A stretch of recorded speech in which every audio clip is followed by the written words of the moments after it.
Hello बच्चों, कैसे हो आप सब। मैं निकुंज वाला एक बार फिर से आपका स्वागत करता हूं आपके अपने YouTube channel magnetic science institute पे।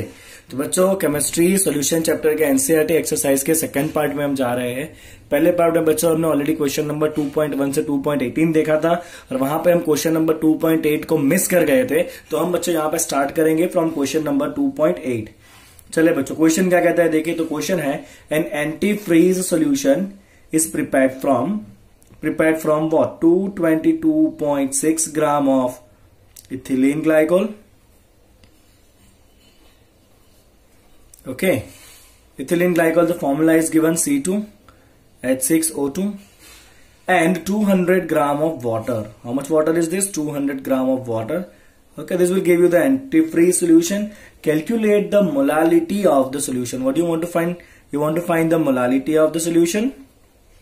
चलिए स्मॉल m फाइंड करेंगे and we also want to find the density of the solution. चलिए डेंसिटी दिया है बच्चों सोल्यूशन का। ओके, तो density of the solution is 1.072 gram पर ml। Then what shall be the molarity of the solution. तो आपको मोलारिटी भी निकालना है बच्चों। तो हमने क्वेश्चन जो है वो फॉर्मुलेट कर लिया, जितना डेटा है वो सारा निकाल लिया है हमने उसमें से। चलिए बच्चों सॉल्व करते हैं। सबसे पहले आप सॉल्यूट और सॉल्वेंट को अलग कर दीजिए। सॉल्यूट का नोटेशन क्या होता है बच्चों 2, सॉल्वेंट का नोटेशन क्या होता है बच्चों 1। चलिए सॉल्यूट कौन है आपका? इथिलीन ग्लाइकोल है। ये वाटर जो है वो ऑलवेज क्या होता है बच्चों आपका सॉल्वेंट ही होता है। ओके, चलिए wait of solute W of 2 कितना दिया है बच्चों?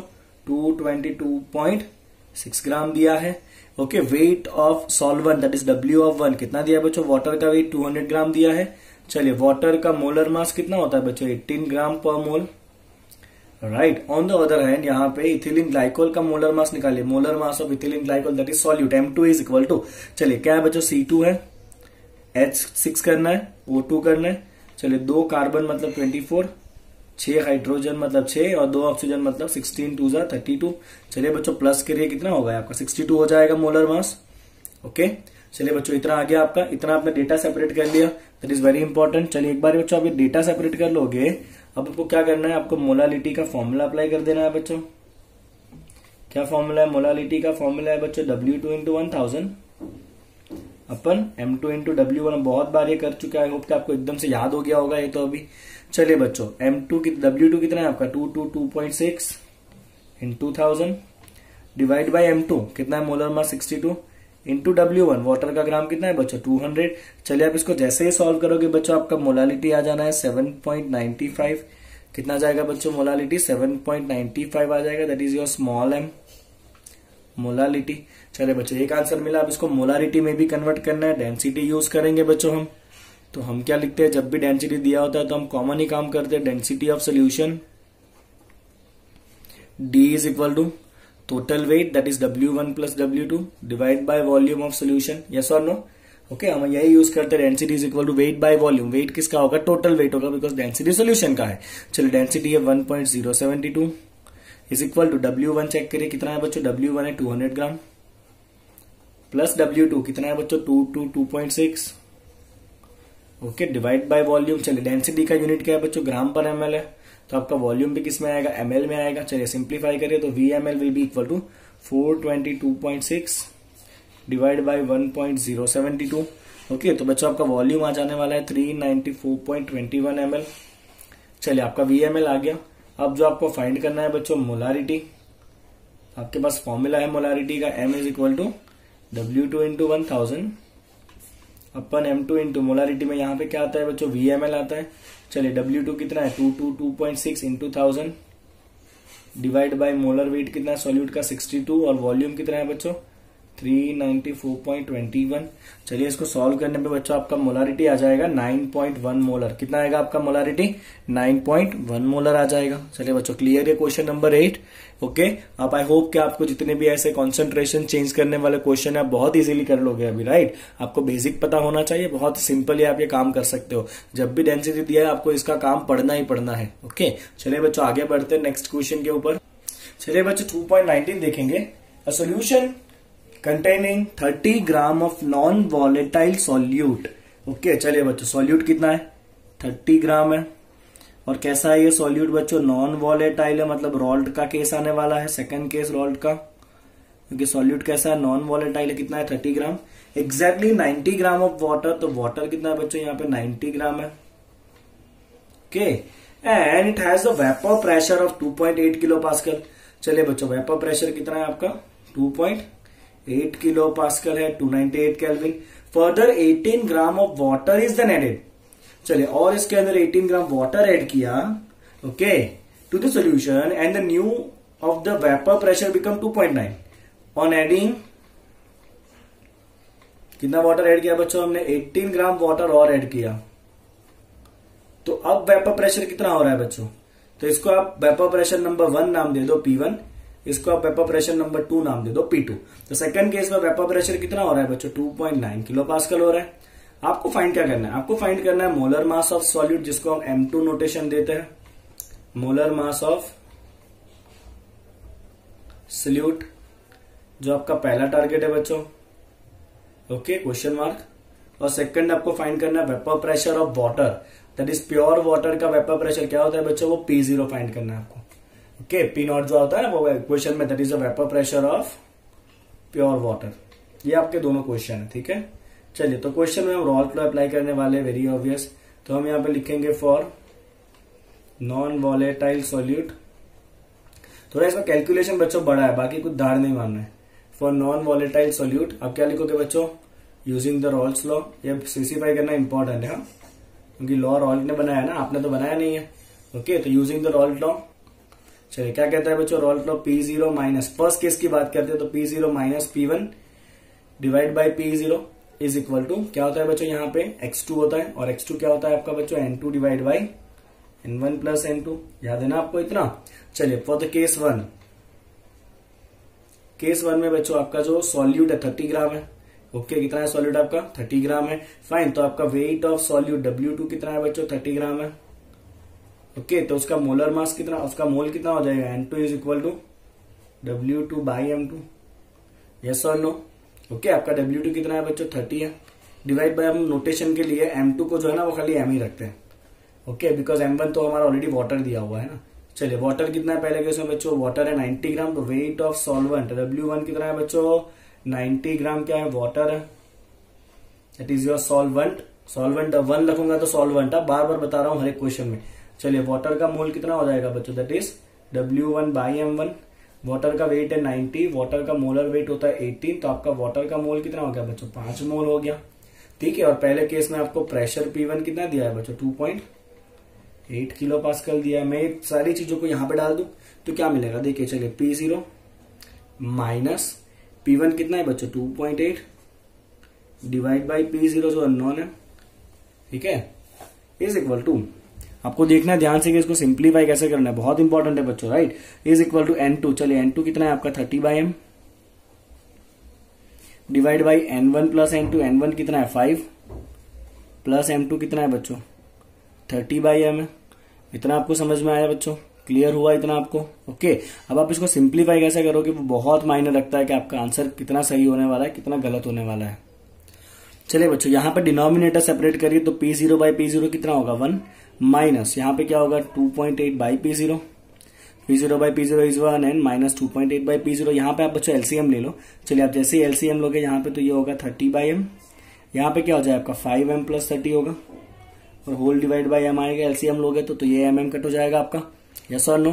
तो आपके पास क्या बच्चा बच्चों 1 minus 2.8 by P0 is equal to 30 divide by 5M plus 30, ठीक है। चलिए, P0 वाला टर्म यहाँ पे लीजिए, 30 वाला टर्म को यहाँ पे लाए तो ये हो जाएगा आपका 1 minus 30 divide by 5M plus 30 is equal to 2.8 by P0।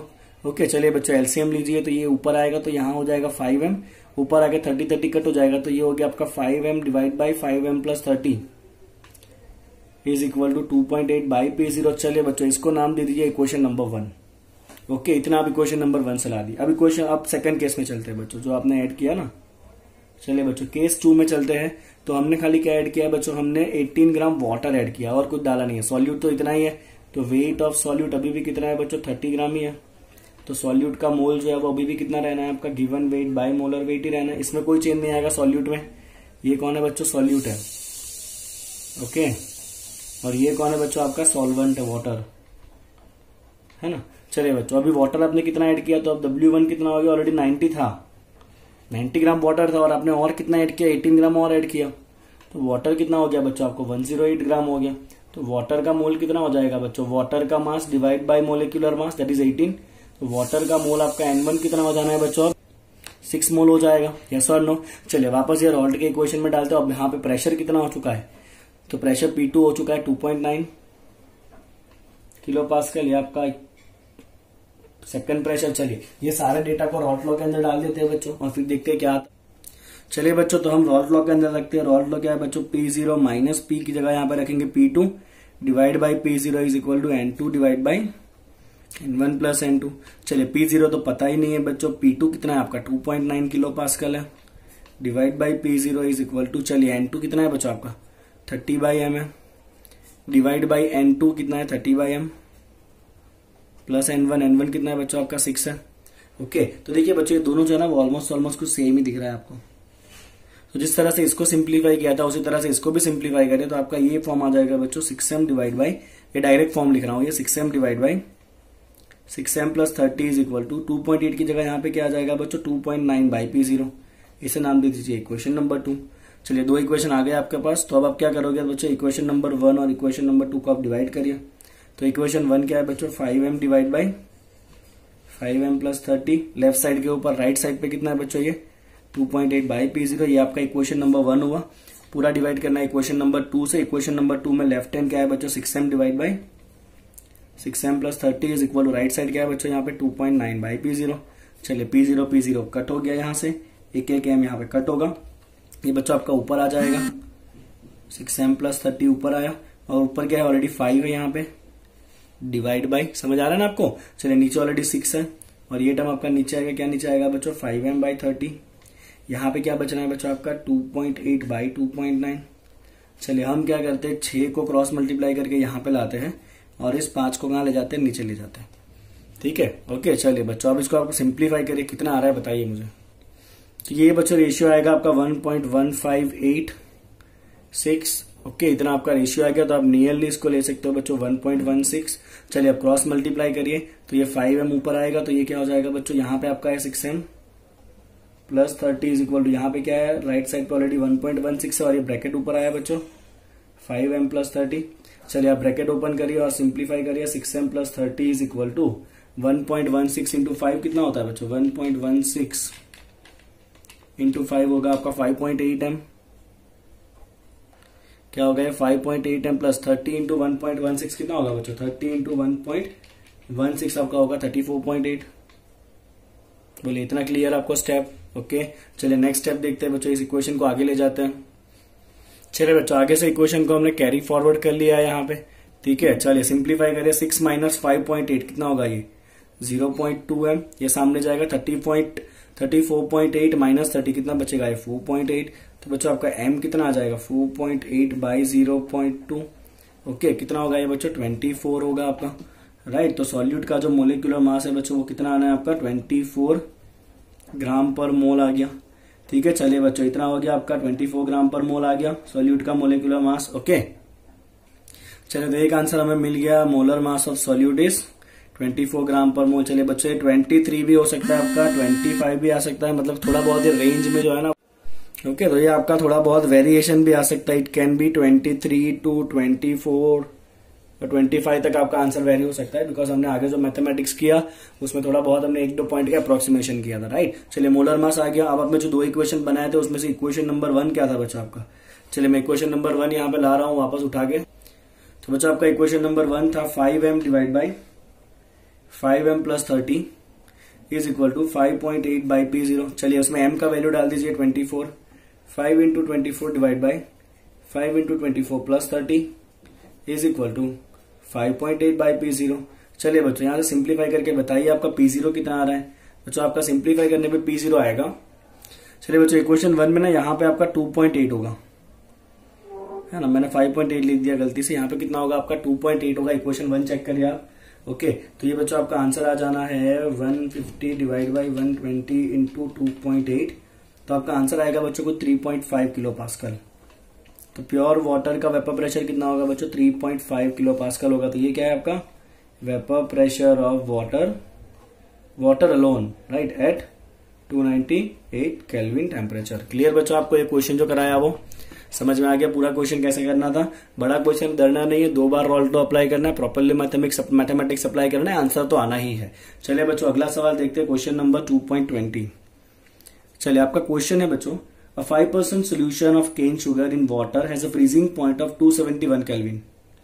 क्या पूछा है आपको, calculate the freezing point of 5% solution of glucose in water if the freezing point of pure water is 273.15 kelvin. तो आपको 2 पर्टिकुलर स्टेटमेंट दिए बच्चों। पहला statement ये है 5% सोल्यूशन बाय मास, मतलब wait by wait solution of cane sugar, right, okay. उसका freezing point कितना है बच्चों, तो उसका फ्रीजिंग पॉइंट है, फ्रीजिंग पॉइंट मतलब TF, तो उसका TF है बच्चों 271 केल्विन। आपको क्या पूछा, आपको पूछा है calculate the freezing point of 5% glucose. अगर ये कैन शुगर की जगह पे 5% क्या है बच्चों, आपका ग्लूकोज है, 5% वेट बाय वेट अगर ग्लूकोज का सोल्यूशन है, ओके, इन वाटर, तो उसका फ्रीजिंग पॉइंट TF जो है वो कितना होगा, राइट। तो पहले इस केस को हम केस नंबर 1 नाम दे देते, इसको हम केस नंबर 2 नाम दे देते। ये केस है, क्वेश्चन नंबर नहीं है। तो ये है फ्रीजिंग पॉइंट ऑफ केस 1, ये है फ्रीजिंग पॉइंट ऑफ केस 2 जो हमें फाइंड करना है। And we have also given freezing point of pure water, उसे हम क्या लिखते हैं बच्चों, T0F। प्योर वाटर का फ्रीजिंग पॉइंट T0F कितना है, 273.15 केल्विन है। यस और नो, ओके। चलिए बच्चों आगे बढ़ते हैं। चलिए बच्चों, तो फ्रीजिंग पॉइंट का आपका क्वेश्चन है, तो सबसे पहले केस 1 को ले लेते हैं बच्चों। फ्रीजिंग पॉइंट में आपको पता ही है कि इक्वेशन बनता है आपका delta TF is equal to KF into molality, okay. आपकी इस क्वेश्चन के अंदर KF मिसिंग है, ओके। तो हम देखिए किस तरह से इस क्वेश्चन में प्रोसीड करेंगे। तो आपका TF क्या होता है बच्चों, फ्रीजिंग पॉइंट घटता है ना, तो यहाँ पे होता है T0F माइनस TF, क्योंकि ये पहले केस क्या है तो यहाँ पे 1 लिख देते हैं। चलिए KF इंटू मोलालिटी, मोलालिटी क्या होता है बच्चों, W2 into 1000 upon M2 into W1, हाँ क्या ना। अब आपको डायरेक्ट डेटा नहीं दिया है, आपको 5% wait by wait cane sugar दिया है, बिल्कुल नहीं डरना है बच्चों, उसको क्रैक कर लेते हैं।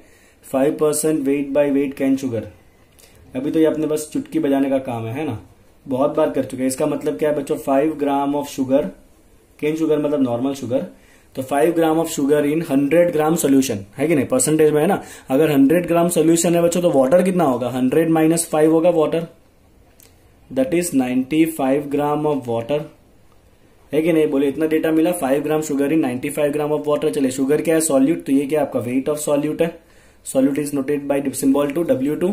चलिए वाटर कितना 95 ग्राम है, तो ये क्या है weight of water, water is solvent that is W1। चलिए शुगर का मोलर वेट बताइए बच्चों, शुगर इज व्हाट, C12H22O11, है ना। तो शुगर का मोलर मास आप प्लस करोगे तो कितना आना है बच्चों, 342 आएगा ग्राम पर मोल। चलिए तीनों डेटा मिल गए, W2 M2 W1। चलिए रख देते हैं, सिंप्लीफाई करते हैं आगे, ओके। चलिए बच्चों डेटा डाल देते हैं इसके अंदर। T0F कितना है, प्योर वाटर का T0F है 273.15, तो 273.15। चलिए माइनस TF1, TF1 पहले सोल्यूशन का फ्रीजिंग पॉइंट कितना है 271 इज इक्वल टू KF तो पता ही नहीं है, इंटू मोलालिटी, मोलालिटी कितना होगा बच्चों, W2 कितना है 5 ग्राम इंटू 1000 अपन M2 कितना है, उसका मोलिकुलर मास आपका सॉल्यूट का 342, और बच्चों वाटर कितना है 95 ग्राम है। यस और नो। चलिए इसको थोड़ा सिंप्लीफाई कर लीजिए, लेट्स सी क्या आता है आपका। चलिए बच्चों सिंप्लीफाई करेंगे तो ये होगा 2.15, ये आएगा 0.15389, ओके। आप उसको अप्रोक्स करके लिख सकते हो 0.154, ये हो गया आपका इक्वेशन नंबर 1। अब बच्चों केस 2 में चले जाते हैं। चलिए तो केस 2 में आपका सोल्यूशन क्या है, 5% वेट बाय वेट ग्लूकोज। चलिए अब इसको खुद क्रैक करिए, आप W2 W1 निकाल के दिखाइए। चलिए बहुत बढ़िया, इसका मतलब क्या हो जाएगा, 5 gram of glucose in 100 gram solution. तो वाटर कितना होगा बच्चों, यहां भी 100 minus 5 that is 95 gram of water, समझ रहे हो ना आप। तो यहाँ पे भी आपका W2 कितना है बच्चों, 5 ग्राम है। ग्लूकोज का फॉर्मूला क्या होता है बच्चों, तो ग्लूकोज का मोलर वेट M2 होगा C6H12O6, आपको याद ही होगा कितना होता है ग्लूकोज का, 180 ग्राम पर मोल होता है, ठीक है। चलिए और यहाँ पे वेट ऑफ सॉल्वेंट वाटर कितना है बच्चों, 95 ग्राम है। फाइन, तो वापस ऐसे डेटा के अंदर क्वेश्चन में वैल्यू डाल देते हैं, ओके। तब सेकंड केस के लिए आप लिखोगे बच्चों T0F minus TF2 is equal to KF into molality, molality की जगह आप क्या लिखोगे बच्चों, W2 into 1000 upon M2 into W1। Yes और नो, इतना क्लियर बच्चों आपको। चलिए बच्चों, KF चेंज नहीं होना, बिकॉज KF तो जो है वो वाटर का ही होता है, दोनों केस में सॉल्वेंट तो वाटर ही है, तो KF चेंज होने वाला नहीं है। KF जो है वो वाटर का है, सोल्यूशन का नहीं है। ठीक है, चलिए बच्चों आगे बढ़ाता हूँ क्विकली आपको मैं इसके ऊपर। T0F कितना है, यहाँ पे भी आपका 203.15 है, बट यहाँ पे फ्रीजिंग पॉइंट नहीं पता है। TF2 फाइंड करना है, इसका फ्रीजिंग पॉइंट कितना है वो फाइंड करना है। Keep it as it is equal to KF into, चलिए सारे वैल्यू डाले बच्चों। W2 कितना है 5 इंटू 1000, अपन M2 कितना है आपका 180 इंटू वाटर कितना है 95 है। समझ आ रहा है आपको? ओके, चलिए तो ये हो जाएगा बच्चों आपका 273.15 minus TF2 is equal to KF into चलिए इसको सिंप्लीफाई करें, कितना होगा बच्चों आपका, ये हो जाएगा 5000 डिवाइड बाई 180 डिवाइड बाई 95, तो ये हो जाना है बच्चों आपका 0.292, कितना हो गया 0.29239।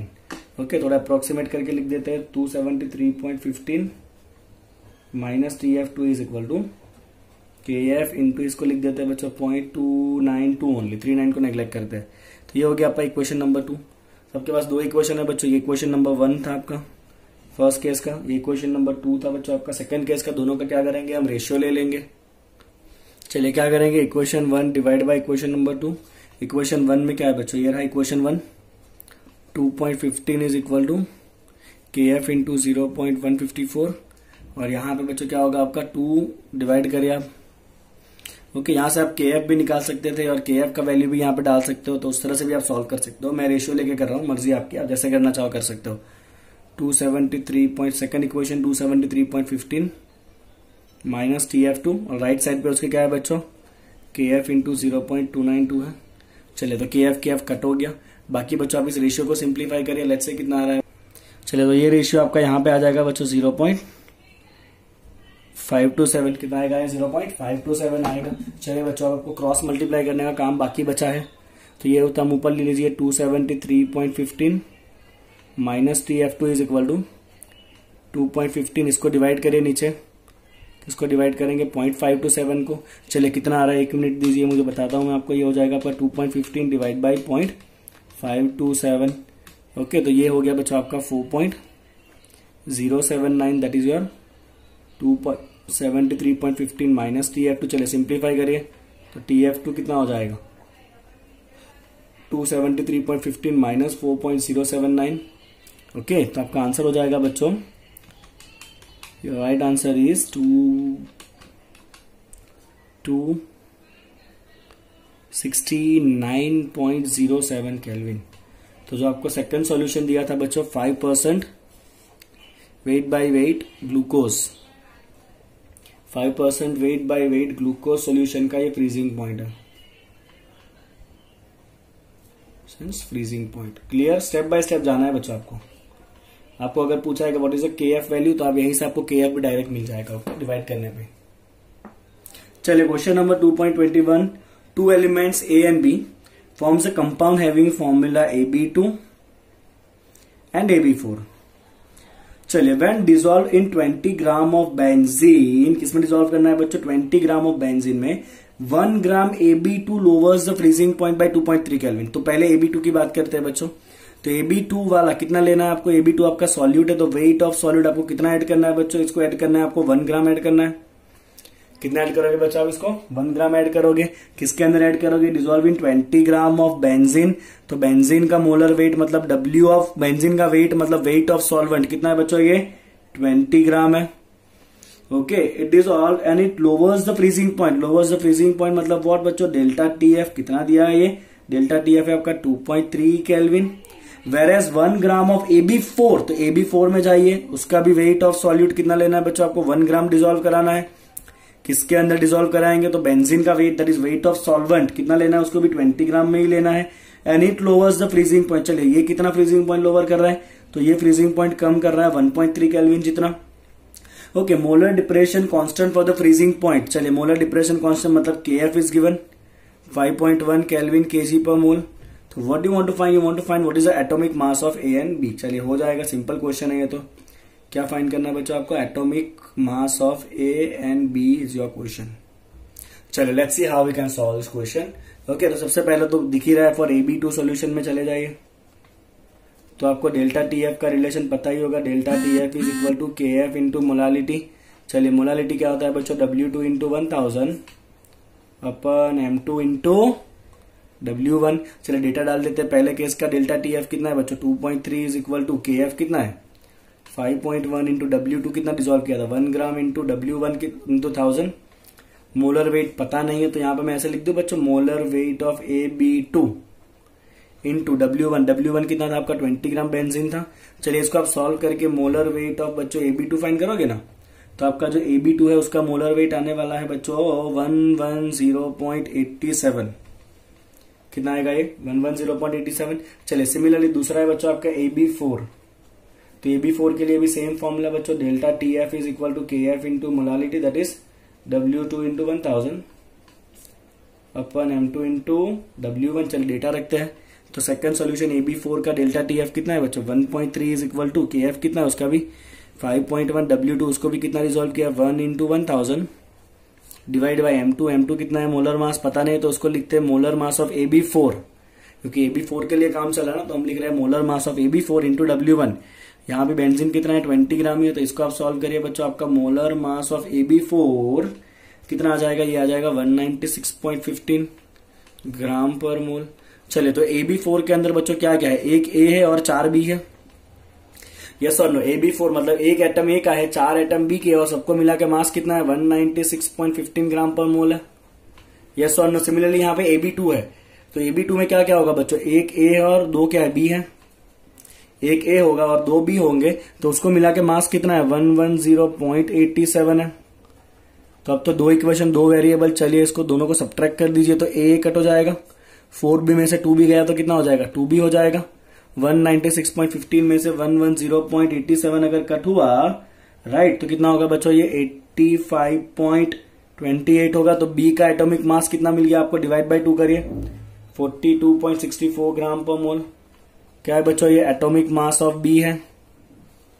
चलिए पहले इक्वेशन में दूसरे इक्वेशन में रख दीजिए तो आपको A का एटॉमिक मास कितना मिल जाएगा, A हो जाएगा बच्चों आपको 196.15 माइनस 4B।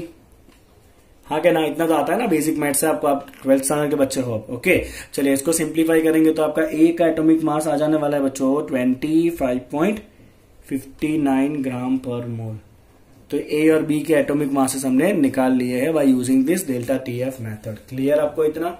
ओके चलिए बच्चों क्वेश्चन नंबर 2.22 का क्या था देखिए, at 300 Kelvin 36 gram of glucose present in a liter of a solution has an osmotic pressure of 4.08 bar।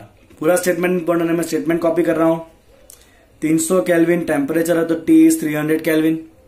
Okay 36 gram of glucose, तो वेट ऑफ ग्लूकोज मतलब W2 कितना है बच्चों 36 ग्राम है। क्या है 36 ग्राम ग्लूकोज है। W2 is weight of solute, क्योंकि ग्लूकोज क्या है बच्चों यहाँ पे सॉल्यूट है, ठीक है ना। चलिए ग्लूकोज का मोलिकुलर मास बताइए बच्चों कितना होता है 180 ग्राम पर मोल, ये पता ही होगा आपको, वेरी ऑब्वियस। ओके चलिए बच्चों if the osmotic pressure of the solution कितना है, उसका ऑस्मोटिक प्रेशर है पाई इक्वल टू 4.08 बार। कितना है बच्चों ऑस्मोटिक प्रेशर 4.08 बार है। क्या पूछा गया है, if the osmotic pressure of the solution is 1.52 bar at the same temperature then what would be its concentration, तो कॉन्सेंट्रेशन कितना होगा। ओके तो ये आपका पहला केस है, मैं लिख दूंगा यहाँ पे ऑस्मोटिक प्रेशर पाई1। और अब क्या कहा है कि if osmotic pressure pi is equal to 1.52 bar, कितना है बच्चों ऑस्मोटिक प्रेशर 1.52 बार है, तो it's give it name as पाई2। ओके तो for that case what is the concentration C। Okay तो ऑस्मोटिक प्रेशर का फॉर्मूला अप्लाई करिए बच्चों, क्या होता है osmotic pressure pi equal to CRT, याद है आपको। और ये C कौन सा यूनिट होता है, मोलारिटी होता है। मोलारिटी क्या होता है बच्चों, मोलारिटी होता है आपका mole of solute divide by volume of solution in litre into RT। Okay यहाँ पे आपको स्टार्टिंग में देखिए इन 1 लीटर सोल्यूशन ऐसा कहा है, 36 gram of glucose present in 1 litre solution. तो यहाँ पे वॉल्यूम ऑफ सोल्यूशन कितना है बच्चों, लीटर में 1 लीटर है। चले बच्चों ये मोल हम क्या लिखते हैं W2/M2 लिखते हैं। ओके अब नेक्स्ट टाइम से मैं डायरेक्ट फॉर्मूला अप्लाई करूंगा W2RT/M2 इंटू VL। चलिए पहले आपका पाई1 कितना है, पाई1 4.08 है। W2 कितना था उसका 36 ग्राम ग्लूकोज था। ग्लूकोज का मोलर वेट कितना है 180 इंटू R का वैल्यू रखना नहीं है, T भी नहीं रखना है हमें। ओके वॉल्यूम ऑफ सॉल्यूशन कितना है लीटर में 1 है, तो ये कितना हो गया बच्चों आपका 4.08 इज इक्वल टू कितना होगा, ये 0.2 होगा। RT give it name as 1। चलिए पहले सॉल्यूशन के लिए हो गया। अब दूसरे सॉल्यूशन की बात करते हैं बच्चों, फॉर सेकंड सॉल्यूशन। उसका भी हमें पाई दिया हुआ है, ठीक है, दिया है कि नहीं दिया है, दिया है ना। तो सेकंड सॉल्यूशन के लिए हम क्या करेंगे बच्चों, फॉर सेकंड सॉल्यूशन हम यहां पे लिखेंगे कि उसका पाई कितना होगा, CRT कितना होगा। चलिए उसका पाई कितना दिया है सेकंड सॉल्यूशन का, पाई 2 दिया हुआ 1.52 इज इक्वल टू, यहां पे C की जगह लिखते हैं C2। RT के इक्वेशन नंबर 2, 1 और 2 को रेशियो कर लीजिए। ओके, तो 1 में क्या है बच्चों 4.08 इज इक्वल टू 0.2 RT। 2 का लेफ्ट हैंड साइड क्या है 1.52 is equal to C2 RT। चलिए R सही में, टेम्परेचर भी सही में कट हो जाएगा। इसको सिंप्लीफाई करने पे बच्चों आपका C2 आ जाना है 0.06 मोलर। तो दूसरे सॉल्यूशन का कॉन्सेंट्रेशन जो है, मोलारिटी, वो कितना होगा 0.06 मोलर होगा। चलिए बच्चों क्लियर आपको इतना, फाइन। चलिए नेक्स्ट है बच्चों आपका क्वेश्चन नंबर 2.23 जो है वो थियोरटिकल क्वेश्चन है। क्या कहता है देखिए, suggest the most important type of intermolecular attractive interaction in the following pair. चलिए कौन सा इंटरेक्शन लगना है वो आपको फाइंड करना है। चलिए बच्चे आगे वाले क्वेश्चन में ना ये पाई 2 जो है, पाई 1 जो है ना वो एक्चुअली 4.98 है। कितना है ये 4.98 है। क्वेश्चन में थोड़ा सा मिस्टेक था बुक में। चलिए तो ये 4.98, अब आप सॉल्व करिए आपका 0.06 आ जाएगा, कंफर्म है ये। ओके चलिए बच्चों, अब ये जो क्वेश्चन था 23, इंटरमोलेक्युलर फोर्स बताना है। सजेस्ट द इंटरमोलेक्युलर फोर्सेस, जो सबसे ज्यादा इंपॉर्टेंट है for the given pair. Suggest intermolecular forces. Okay, तो सबसे पहला क्या है उसका आपका n hexane and n octane. चलिए बच्चों हेक्सेन एंड ऑक्टेन की बात की है ना। चलिए तो हेक्सेन कैसा मोलेक्यूल होता है बच्चों, नॉन पोलर होता है, हाँ के ना। सिमिलरली ऑक्टेन भी कैसा होता है, नॉन पोलर होता है। अगर दोनों नॉन पोलर है तो एक ही फोर्स आता है। कौन सा फोर्स आता है बच्चों, लंडन फोर्स या डिस्पर्शन फोर्स। ओके, दोनों नॉन पोलर है तो कौन सा फोर्स आएगा, लंडन फोर्स या डिस्पर्शन फोर्स। ओके, चलिए उसका सेकंड देखिए बच्चों, सेकंड है आपका I2 and CCl4। I2 and CCl4। चलिए दोनों के दोनों कैसे नॉन पोलर है, यहां भी I2 भी नॉन पोलर होता है, CCl4 भी नॉन पोलर है। तो इसका भी आंसर क्या आना है आपका, लंडन फोर्स ही लगेगा दोनों के बीच में। ओके, और you can say that is dispersion force. दोनों एक ही के नाम है, लंडन फोर्स या डिस्पर्शन फोर्स। ओके, चलिए बच्चों NaClO4 और साथ में वाटर है। अब ये NaClO4 है ना, वो जैसे ही आप सोल्यूशन में डालोगे वो आयन बन जाएगा, मतलब एक आपका आयोनिक कंपाउंड है। ओके, और वाटर कैसा होता है बच्चों, पोलर मोलेक्यूल होता है। तो इसमें कौन सा फोर्स आएगा बच्चों, पोलर मोलेक्यूल, मतलब ये क्या बिहेव करेगा एज अ डाइपोल। ओके, तो यहां पे आपका बॉन्ड कौन सा होगा बच्चों, आयन डाइपोल इंटरेक्शन। कौन सा होगा यहाँ पे आपका, आयन डाइपोल इंटरेक्शन। क्या होगा ये, आयन डाइपोल इंटरेक्शन होगा। ठीक है, चलिए फिर चौथा आपको दिया हुआ है पेयर में बच्चों, methanol and acetone. Methanol and acetone, ठीक है। चलिए methanol is CH3OH, polar molecule होता है। एसीटोन भी CH3CO CH3। एसीटोन भी कैसा होता है, पोलर होता है। दोनों पोलर है, मतलब दोनों कैसे है बच्चों, डाइपोल है। तो अगर दोनों डाइपोल है तो उनके बीच का इंटरेक्शन फोर्स क्या होगा आपका, डाइपोल डाइपोल इंटरेक्शन फोर्स होगा। डाइपोल डाइपोल फोर्स होगा उनके बीच में। ठीक है, चलिए फिर आखिरी पेयर दिया हुआ है बच्चों आपको यहाँ पे। तो लास्ट पेयर है आपका acetonitrile, that is CH3CN and acetone.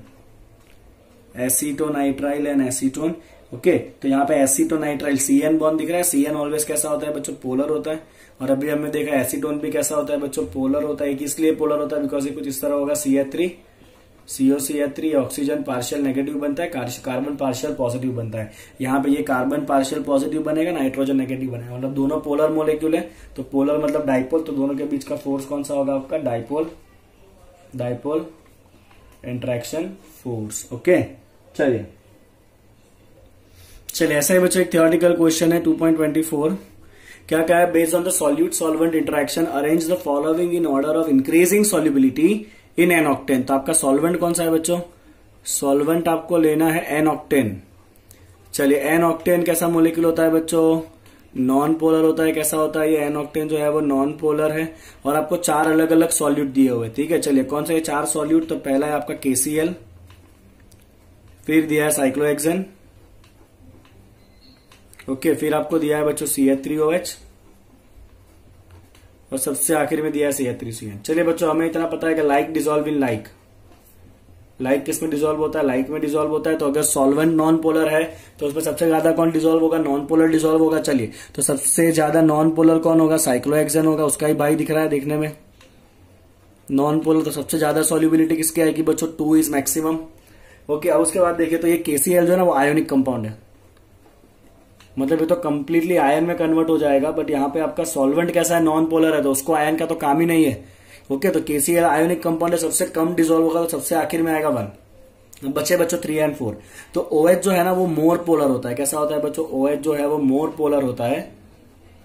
CN भी पोलर है, बट वो OH के कंपेयर में कैसा होता है बच्चों? लेस पोलर होता है। तो जो मोर पोलर है वो कम डिजोल्व होगा, बिकॉज सॉल्वेंट कैसा है? नॉन पोलर है। तो मोर पोलर कम डिजोल्व होगा। तो सबसे कम तो KCl था। KCl से ज्यादा, थोड़ा सा ज्यादा कौन डिजोल्व होगा? 3 होगा। उससे ज्यादा थोड़ा कौन होगा? 4 होगा। सबसे ज्यादा कौन होगा? आपका साइक्लोहेक्सेन डिजोल्व होगा सबसे ज्यादा अमाउंट में। समझ में आया बच्चों आपको किस तरह अरेंज किया है वो? ओके, तो ये बच्चा आपका डिक्रीजिंग ऑर्डर है। आपका इंक्रीजिंग ऑर्डर कौन आएगा? इंक्रीजिंग ऑर्डर आएगा 1 less than 3 less than 4 less than 2। ये नाम यहां से आप लिख देना 1 2 3 4 क्या है वो। ओके, चलिए बच्चों, 25 नंबर का क्वेश्चन है। Among the following compounds identify which are insoluble, partially soluble and highly soluble in water. तो आपका सॉल्वेंट कौन है बच्चों? वाटर है। वाटर कैसा होता है बच्चों? आपका पोलर होता है, और पोलर के साथ साथ में वाटर कैसा होता है? हाइड्रोजन बॉन्डेड होता है। यस और नो? तो चेक करिए कैसा कौन है जो पोलर एंड हाइड्रोजन बॉन्डेड है वो सबसे ज्यादा डिजोल्व होगा, और जो नॉन पोलर होगा वो सबसे कम डिजोल्व होगा। चलिए, सबसे पहले फिनॉल की बात करते हैं। तो फिनॉल क्या होता है बच्चों? बेंजीन के ऊपर OH। अब ये OH कैसा होता है? पोलर ग्रुप होता है। बट ये जो एरोमेटिक है ना, ये एरोमेटिक ग्रुप कैसा होता है बच्चों? आपका सॉल्युबिलिटी कम करता है, क्योंकि ये कार्बन का ग्रुप है, वो वाटर में डिसॉल्व होगा नहीं। तो ये जो है वो सॉल्युबिलिटी कम करेगा, बट ऊपर जो OH है वो क्या करेगा बच्चों? सॉल्युबिलिटी बढ़ाने की ट्राई करेगा। तो अल्टीमेटली ये फिनॉल कैसा होगा बच्चों? फिनॉल होगा आपका पार्शियली सॉल्युबल। कैसा होगा फिनॉल? पार्शियली सॉल्युबल होगा।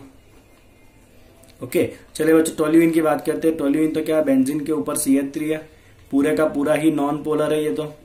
ओके, पूरे का पूरा नॉन पोलर है, मतलब ये तो कैसा होना है? इनसॉल्युबल होना है वाटर में, क्योंकि वाटर तो पोलर था।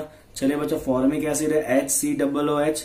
ओके, तो HCOOH जो COOH वाला ग्रुप है वो हाइड्रोजन बॉन्ड बना सकता है पहले तो, और यहाँ पे कार्बन वाला पार्ट बहुत छोटा है, मतलब ये कैसा होगा? आपका हाईली सॉल्युबल होगा। कार्बन वाला पार्ट सॉल्युबिलिटी घटाने का काम करता है, बट यहाँ पे कार्बन वाला पार्ट बहुत कम है, तो ये हाईली सॉल्युबल होगा। चलिए बच्चों, इथिलीन ग्लाइकॉल होता है आपका CH2 OH। ओके, तो ये दो OH है, दोनों क्या करेंगे बच्चों? हाइड्रोजन बॉन्ड बनाने के कैपेबल है दोनों के दोनों। ओके, तो अगर हाइड्रोजन बॉन्ड बनाने के कैपेबल है तो ये भी कैसा होगा? हाईली सॉल्युबल, बिकॉज वाटर भी तो हाइड्रोजन बॉन्ड बनाता है। समझ में आ रहा है आपको बच्चों? चलिए, क्लोरोफॉर्म है आपका CHCl3। ओके, क्लोरोफॉर्म क्या है बच्चों? CHCl3। और क्लोरोफॉर्म मोलिक्यूल कैसा होता है? नॉन पोलर होता है। अब वाटर तो कैसा है बच्चों? पोलर है, तो ये कैसा होगा बच्चों? इनसॉल्युबल होने वाला है। क्लोरोफॉर्म पानी में डिजोल्व नहीं होता है इजीली। ओके, चलिए बच्चों, लास्ट देख लीजिए। पेंटेनॉल जो है, पेंटेनॉल होता है बच्चों C5H करिए ना, $+2 C5H11OH। ये आपका पेंटेनॉल है, OH है, हाइड्रोजन बॉन्ड बनेगा। बट क्योंकि यहाँ पे कार्बन का चेन बड़ा है, इसका मतलब इसकी वजह सॉल्युबिलिटी घटेगी। ओके, तो ओवरऑल अगर आप कंपेयर करोगे तो ये सॉल्युबिलिटी बढ़ा रहा है, ये घटा रहा है, तो ये कैसा हो जाएगा आपका? Partially soluble. कैसा होगा ये? पार्शियली सॉल्युबल होगा। ठीक है, चलिए बच्चों, देखते हैं क्वेश्चन नंबर 2.26 क्या है। तो ये कहता है कि if the density of some lake water is 1.25 gram पर ml, लेक वाटर का डेंसिटी है 1.25 ग्राम पर ml, and it contains 92 gram of Na+। क्या कंटेन करता है बच्चों? 92 gram of Na+ ions per kg of water, है ना? ये आपको दिया हुआ है। Na+ आयन कितना है बच्चों? 92 ग्राम Na+ आयन है पर kg ऑफ वाटर। तो फाइंड क्या करना है आपको? Calculate the molality of Na+। चलिए, तो बहुत सिंपल क्वेश्चन है, छोटू क्वेश्चन आ गया बीच में। चलिए, मोलालिटी ऑफ Na+ चाहिए आपको। चलिए बच्चों, मोलालिटी का फॉर्मूला बता दीजिए। W2 × 1000 upon M2 × W1। Yes और नो? चलिए, किसका मोलालिटी चाहिए? Na+ का। Na+ कितने ग्राम है बच्चों? 92 ग्राम है, इंटू 1000 डिवाइड बाय, चलिए Na का मोलिक्यूल एटॉमिक मास कितना होता है बच्चों? 23 होता है। यस और नो? और वेट कितना है? वेट ऑफ सॉल्वेंट, तो Na+ कितने के अंदर है? 1000 kg ऑफ वाटर में ही है ना, तो W1 कितना है 1 kg। 1 kg अपने को ग्राम में चाहिए, कितना होगा बच्चों 1000 ग्राम चाहिए। 1000 कट, तो यहाँ पे वाटर का मोलर Na+ का मोलालिटी कितना आ जाएगा बच्चों 4 मोलर आ जाएगा। क्लियर है क्वेश्चन 2.26। ओके चलिए 2.27 क्या है लेट्स सी। तो बच्चों क्वेश्चन नंबर 2.27 है कि the solubility product of CuS, ओहो याद है KSP सोल्यूबिलिटी प्रोडक्ट, KSP कितना है 6 × 10⁻⁻16 है किसके लिए बच्चों CuS के लिए। तो फाइंड करना है कैलकुलेट द मैक्सिमम मोलारिटी। क्या फाइंड करना है बच्चों मैक्सिमम मोलारिटी। आपको याद है कुछ मैक्सिमम मोलारिटी का मतलब ही क्या होता है बच्चों सोल्यूबिलिटी। क्या होता है मैक्सिमम मोलारिटी का मतलब होता है सोल्यूबिलिटी कितना है वो। चलिए बहुत सिंपल क्वेश्चन, CuS कौन कौन से आयन देगा बच्चों Cu + 2n S - 2 आयन। अगर सोल्यूबिलिटी S है तो ये 1 मोल मिल रहा है मतलब S, ये भी 1 मोल मिल रहा है मतलब ये भी क्या होगा S। तो बच्चों आपका इसका KSP क्या हो जाएगा S⁻1 × S⁻1। याद है ना इक्विलिब्रियम चैप्टर S⁻1 S⁻1, ये तो सॉलिड फॉर्म में होगा तो इसको तो लेना ही नहीं है। ठीक है ये दोनों एक्वियस फॉर्म में, खाली उन्हीं को हम कंसिडर करते हैं। दोनों कैसे है बच्चों आपके एक्वियस है, तो खाली और खाली एक्वियस को ही कंसिडर करना है आपको, सॉलिड को नहीं करना है। तो ये हो गया आपका S² = KSP। तो जो आपको S पूछ दैट S = √of KSP। चलिए KSP आपके पास है ऑलरेडी, तो √of 6 × 10⁻⁻16। चलिए बच्चों √of 6 × 10⁻⁻16 हो जाएगा 2.45 × 10⁻⁻8 मोलर। ओके तो ये आ गया आपका मैक्सिमम मोलारिटी। आपको ये भी पूछ सकते हैं कितना वेट डिसॉल्व होगा in given quantity of water. तो आप यहाँ पे मोलारिटी का फॉर्मूला लगा दीजिए तो आपको ये भी मिल जाएगा कितना वेट डिसॉल्व हो रहा है। ठीक है चलिए बच्चों 28 calculate the mass % of aspirin in acetonitrile when 6.5 gram of CHO is dissolve in 450 gram of the CH3CN। चलिए तो बहुत सिंपल सा ये क्वेश्चन है, सारे सिंपल क्वेश्चन आ गए हैं। हमें क्या दिया है बच्चों 6.5 ग्राम ऑफ एस्पिरिन किसमें डिसॉल्व हो रहा है, एस्पिरिन डिसॉल्व हो रहा है बच्चों इन 450 ग्राम ऑफ CH3CN। चलिए किसका मास % बताना है बच्चों एस्पिरिन का। तो हम यहाँ पे क्या करेंगे बच्चों percentage weight by weight of aspirin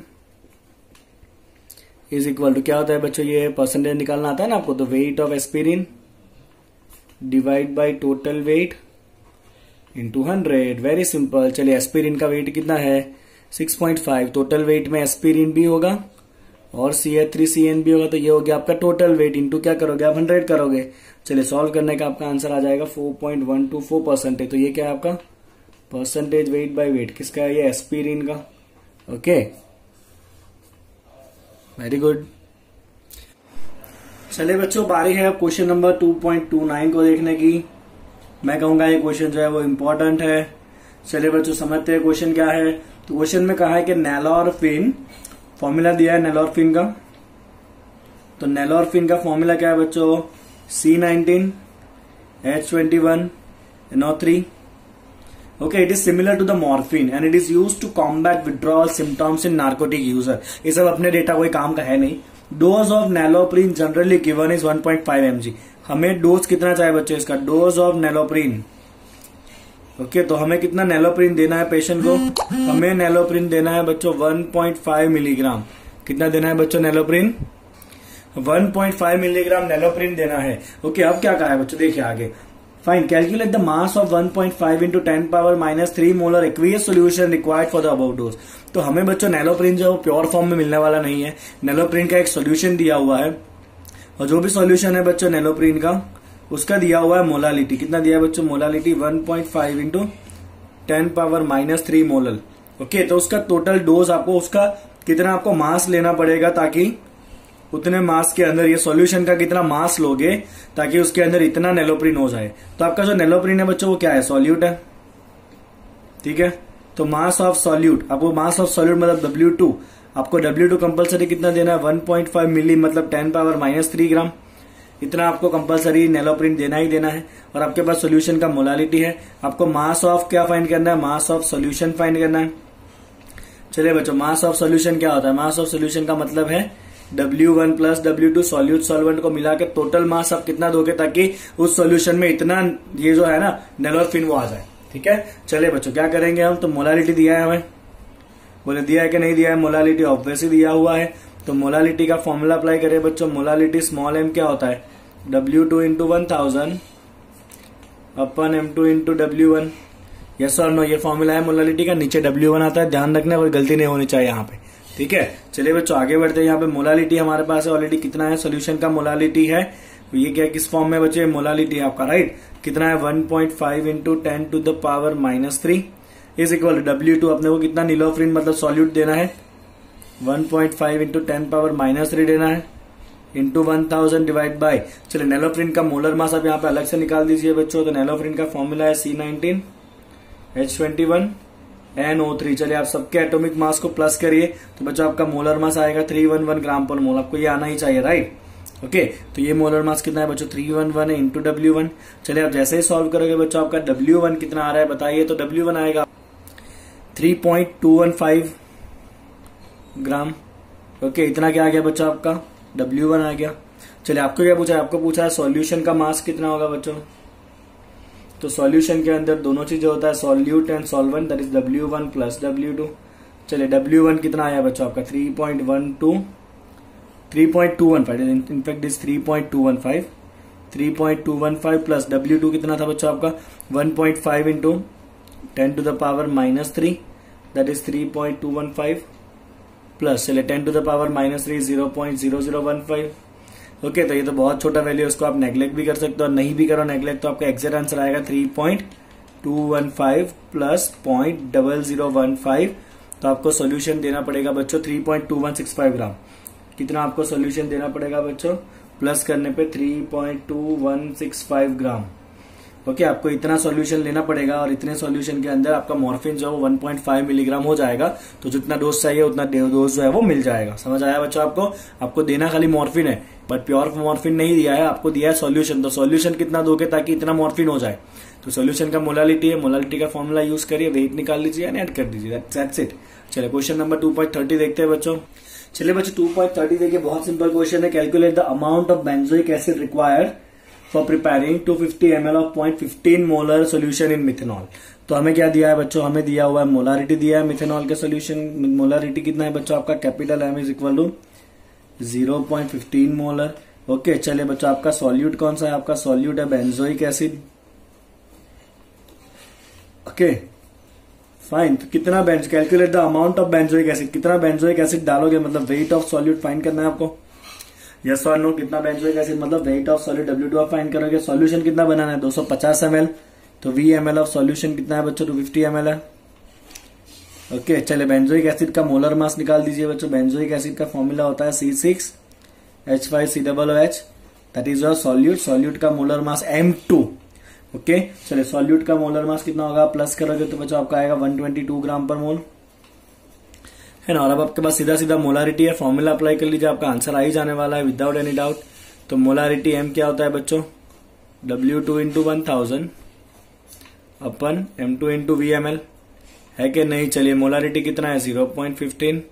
okay, W2 हमें फाइंड करना है, इंटू 1000 डिवाइड बाई M2 कितना है आपका 122 इंटू VmL कितना है बच्चों 250। चलिए इसको सॉल्व करिए, आपको सीधा सीधा W2 मिल जाना है 4.575 ग्राम ऑफ बेंजोइक एसिड आपको डालना पड़ेगा, ताकि आपको ये जो रिक्वायर्ड मोलारिटी है 0.15 वो मिल जाए। समझ में आ रहा है बच्चों क्वेश्चन सारे जितने चल रहे हैं वो, कोई डाउट है किसी भी क्वेश्चन में। ओके, चलिए बच्चों मैं आपको अगला क्वेश्चन बताता हूं, नंबर 2.31। चलिए बच्चों लास्ट क्वेश्चन इस लेक्चर का। क्वेश्चन कहता है कि the depression in freezing point, that is delta TF, right.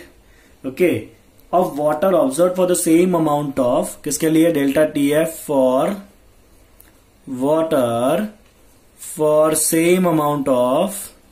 चलिए 3 अलग अलग सॉल्यूट दिए बच्चों आपको, देखे तो सेम अमाउंट ऑफ, पहला है आपका एसिटिक एसिड। ओके, दूसरा है बच्चों आपका ट्राइक्लोरो एसिटिक एसिड, राइट। और तीसरा है बच्चों try fluoro acetic acid,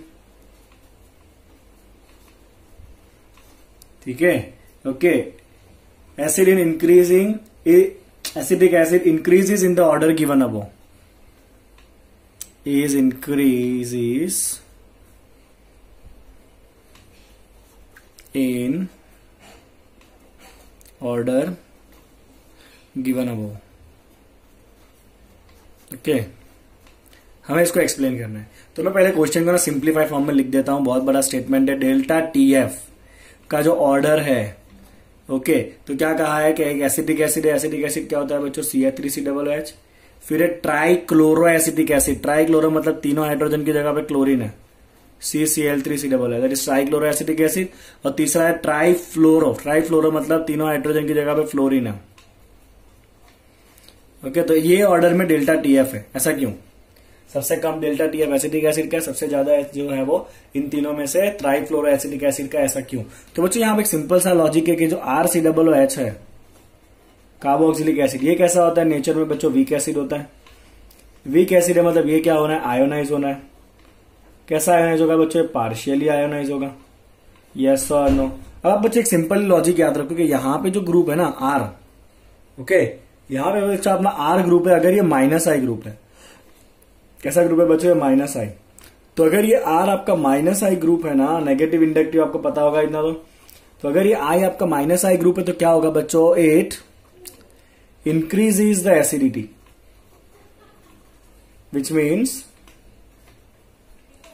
it makes removal of H plus from acid easy। मतलब यहां से जो H है ना, एसिडिक हाइड्रोजन, वो इजीली निकल सकता है अगर यहां पे कैसा ग्रुप हुआ बच्चों? -I ग्रुप हुआ। तो ये आप ऑर्गेनिक केमिस्ट्री में पढ़ोगे।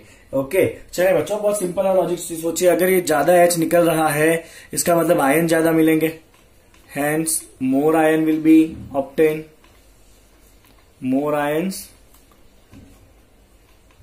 Will be obtain. अगर आयन ज्यादा मिला मतलब नंबर ऑफ पार्टिकल ज्यादा हुआ बच्चे, यस और नो? ओके, अगर बच्चों नंबर ऑफ पार्टिकल ज्यादा हो रहा है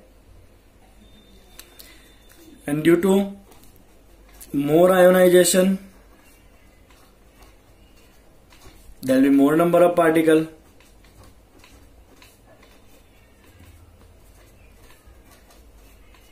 और हमें पता है बच्चों के डेल्टा टीएफ कैसा प्रॉपर्टी है? कॉलिगेटिव प्रॉपर्टी है। और कॉलिगेटिव प्रॉपर्टी खाली किस पे डिपेंड करता है? नंबर ऑफ पार्टिकल पे डिपेंड करता है। डेल्टा टीएफ कैसा है बच्चों? कॉलिगेटिव प्रॉपर्टी है। ओके, तो अब सवाल ये है कि यहाँ पे आपके पास 3 एसिड है, एक में आपके पास तीनों के तीनों हाइड्रोजन है, CH3COOH है। दूसरे में बच्चों आपके पास 3 क्लोरीन है, CCl3COOH है।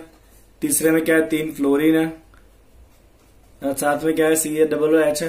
तो अब यहाँ पे बच्चों एक हाइड्रोजन है, यहाँ पे क्लोरीन है, यहाँ पे फ्लोरीन है। चलिए, -I ऑर्डर किसका सबसे ज्यादा होता है? तो हमें पता ही है कि फ्लोरीन कैसा होता है बच्चों? स्ट्रॉन्गेस्ट -I ग्रुप होता है। -I सबसे ज्यादा कौन होता है बच्चों? फ्लोरीन जो है वो कैसा होगा? स्ट्रॉन्गेस्ट -I ग्रुप होगा। और अगर ये आपका स्ट्रॉन्गेस्ट -I ग्रुप है मतलब ये जो आपका CF3COOH है, ये कैसा होगा? सबसे ज्यादा आयोनाइज होगा, because it is maximum acidic. समझ रहे हो बच्चों? मैक्सिमम एसिडिक है मतलब ये क्या होगा? यहाँ पे आपको आयन कैसा मिलना है बच्चों? मैक्सिमम आयन मिलना है। अगर मैक्सिमम आयन मिलेगा मतलब पार्टिकल मैक्सिमम हुए, तो इसके लिए डेल्टा टीएफ कैसा होगा? मैक्सिमम। यहाँ पे अगर इसकी बात करेंगे तो हाइड्रोजन कैसा है बच्चों? सबसे -I ग्रुप किसका? हाइड्रोजन का -I ग्रुप इफेक्ट कैसा है बच्चों? सबसे कम है। तो उसका एसिडिटी भी कैसा होगा? मिनिमम होगा, बिकॉज हाइड्रोजन इजीली निकल नहीं पाएगा, ये वाला हाइड्रोजन। तो ये कैसा है बच्चों? आपका मिनिमम एसिडिक है। मिनिमम एसिडिक है मतलब आयन भी कैसे होंगे? मिनिमम होंगे, ज्यादा आयनाइजेशन होना ही नहीं है, H निकलना नहीं है। मतलब डेल्टा टीएफ कैसा होगा बच्चों? उसका मिनिमम होगा। तो ये जो आपका डेल्टा टीएफ का ऑर्डर दिया है, वो डेल्टा टीएफ सबसे कम किसका होगा? एसिटिक एसिड का, फिर ट्राइक्लोरो एसिटिक एसिड, और सबसे ज्यादा किसका होगा? Trifluoro acetic acid. This is how you should explain this particular topic. बोलो क्लियर बच्चों? ये टॉपिक जो पूरा समझाया वो इतना क्लियर है आपको? चलिए बच्चों, तो यहाँ पे अपने एक्सरसाइज का सेकंड पार्ट खत्म करते हैं। अभी थर्ड पार्ट में क्वालिटेटिव प्रॉपर्टी के रिलेटेड हमें न्यूमेरिकल सॉल्व करने हैं। बहुत जल्दी वो पार्ट में अपलोड करूंगा। Before that, like the video, subscribe the channel and share with your friends. Thank you so much.